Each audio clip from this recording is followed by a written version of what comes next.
Siz bilan to'yxonani gaplashib to'liq qilib kelsak bo'lardi. Shuni ixchamroq qilib 1-2 ming dollar bilan o'tkazib olsa bo'lmaydimi? Endi aka, sal dabdabali qilib o'tkazadigandim.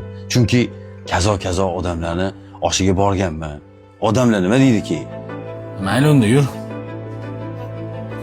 Menga qara, shunday yon qo'shni amakimizga kirib ketaylik.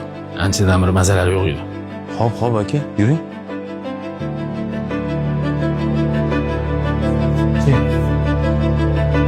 Amaki.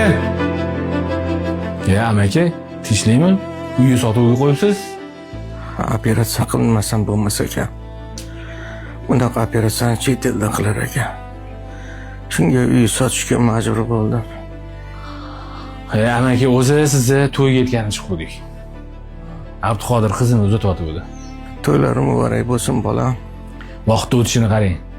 O'zingiz bizani otamizdan keyin ota o'rnida ota bo'lib, hech kimdan kam qilmay katta qildingiz. Abduqodirni institutda o'qisin, shu katta odam bo'lsin deb hammasini o'zingiz qilib berdingiz. To'g'rimi Abduqodir? Mana hozir ishlari ham yaxshi. Shu yaxshi ishda ishlashiga ham siz sababchi bo'lgansiz. To'g'rimi? Shunga amaki, mana bu pulni oling. Uyni sotishga hojat yo'q. Endi yaxshilikni qaytarish vaqti keldi.